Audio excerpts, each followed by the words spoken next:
Hey YouTube, it's your girl Yona Marie, and today I want to talk about the skills you need as a session musician. Yona Marie music, create with me.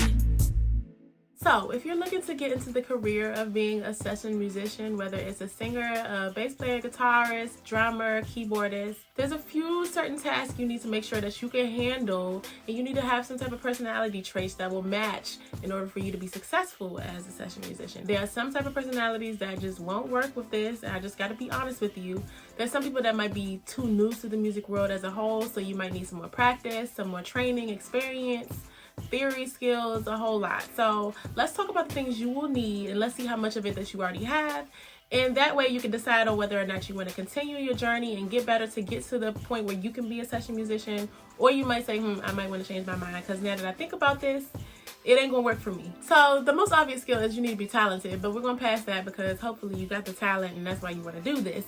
But the second most obvious skill is you need to be good at performing. You need to be somebody that has already performed on stage before numerous of times in different settings. If you're really new to the music game and you only performed at home, you haven't performed in front of an audience, you might want to get some practice on that first before you try to audition for a session musician gig, because you got to get some practice in front of an audience first. It's different when you're in a rehearsal space or when you're at home, as opposed to when you're in front of people, you don't know. So make sure you have the skill, make sure you have some previous experience with performances. So another skill you need to have is to be just adaptable. You need to know that sometimes you're going to be going to a gig where things change. Band members might change, the set list might change, the order of things could change.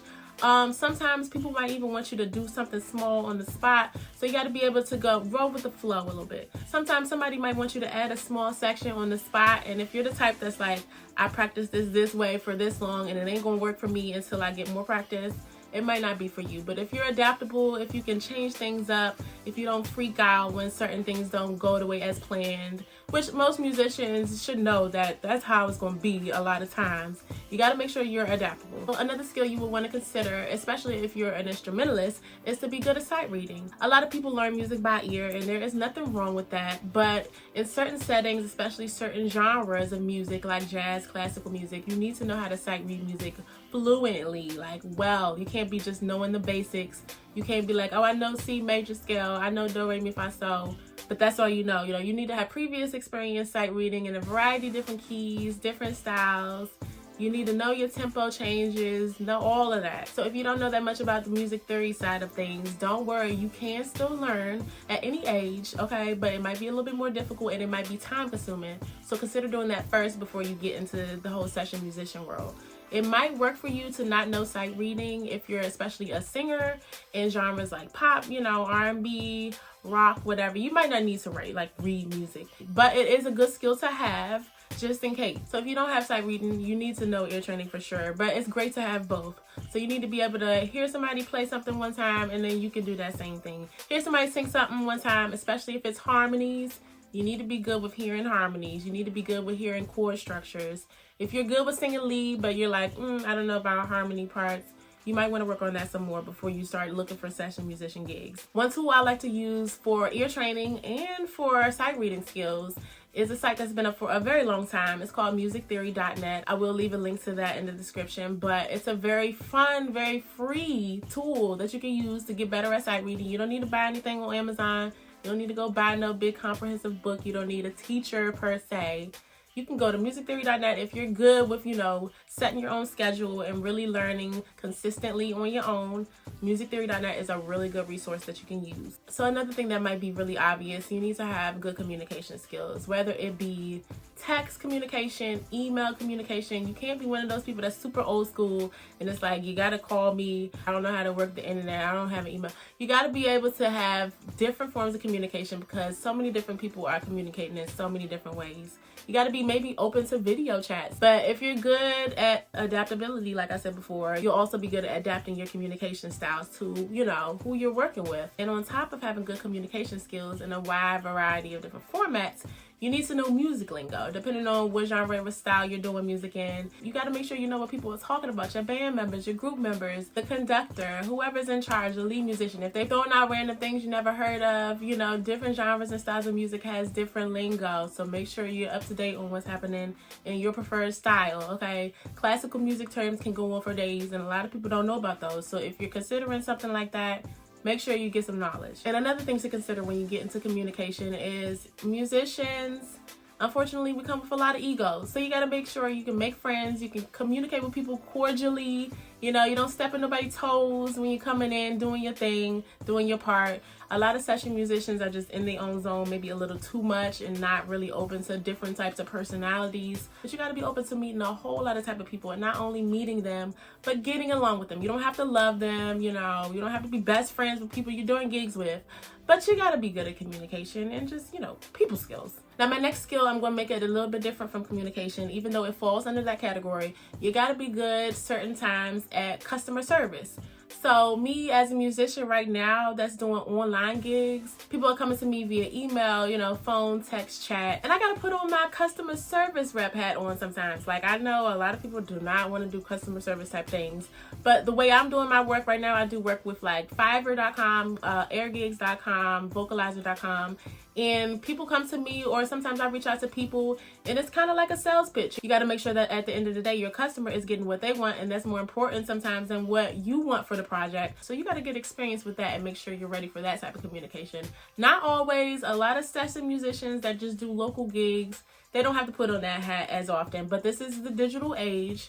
And if you're a smart session musician, you'll be open to taking people's communications online, maybe on your website, your email, your Facebook, your Instagram, because people are going to reach out to you on a variety of different platforms if you're good. So make sure you know how to be a customer service rep, unless you have the budget to have somebody that's doing that for you. So before I was talking about you got to be good at sight reading and ear training, but another element you might want to develop is just be good at improv, ad-libbing, doing your own thing. I know a lot of musicians that are extremely good with, you know, reading music the way it is, but sometimes they struggle with coming up with their own style or their own creativity, their own angle on like a musical piece. So you might want to practice that, because sometimes people don't have a whole idea together, or they're expecting their musicians, their singers, their drummers to be able to do their own thing, bring their own flavor into a sound. And if you don't have your own flavor, you know, then it's going to be like, well, let me find somebody that can read music, listen to stuff, and have good ear training, and also improvise. So make sure you can have all three as a session musician. And back related to customer service, like I said, if you're a good session musician, if you're a talented musician, you might be able to scale the amount of gigs you're doing, the amount of people you're working with. And to expand, you would need some type of marketing and promotion skills to back you up. You need to be able to put yourself out there on social media, your website, maybe Facebook advertising, Google advertising, local advertising. Networking in general can play a big part of your marketing as well. Networking and marketing can be the same thing for you, especially if you're really good with local session musician gigs. So make sure you know how to spread the good word about what you can do. Got business cards, got a website, are easy to reach on social media, your email. You have your previous work immediately available for people to see. You seem like you're great to work with. You got to be able to put on that marketing, advertising, and sales hat as well. And next, while you're marketing yourself as the perfect musician, as the most talented musician in the world, make sure you can back that up with being dependable. Okay, because a lot of people that have all the talent in the world are hard to reach. They can't show up to a gig on time. You know, they don't answer their phone. They drop off in the middle of nowhere, go across the country. You don't see them for 6 months. Make sure you're a very dependable type of person that's always giving their best effort, because, you know, word can spread real fast. If you're a trifling session musician, if you're barely doing your job right, come and see a gig, you know, super drunk, super high, you're just there to have fun. It's not a good look. Make sure you're a dependable type of person that people can rely on, because that way it'll feed into your good marketing and promotion skills as well. And the last skill I want to mention for you to have is tough skin, because a lot of times people are going to have certain projects that they want to go their way. They don't care about your input. You know, you might have done something a little bit different than they wanted, and they're like, no, that's not right. I need you to do something completely different. You might get your feelings hurt as a session musician. Trust me, it has happened to me. I thought I was doing something really good, and people was just like, that's not what I'm looking for. I'm going to just hire somebody else. It really hurts your feelings. You got to be used to getting your feelings hurt in the music industry. If you're not used to that now, get ready, get prepared, because at the end of the day, if you're a session musician, you're likely doing this job for somebody else. You're working on somebody else's project. And people can be picky, people can be very particular, especially when they're under pressure for a performance. Swallow your pride sometimes. You know, it don't have to be something where you're allowing somebody to disrespect you fully. But sometimes we can be a little bit soft as musicians, as artists, as songwriters, as creators. And we can be sensitive about what we're doing, what we're performing, because, you know, we put a lot of love into our art. So you just got to be able to adapt with somebody saying, I don't like it. I don't like what you're doing. You know, I found a better fit somewhere else. Or I need you to change this, or I'm going to have to find a better fit somewhere else.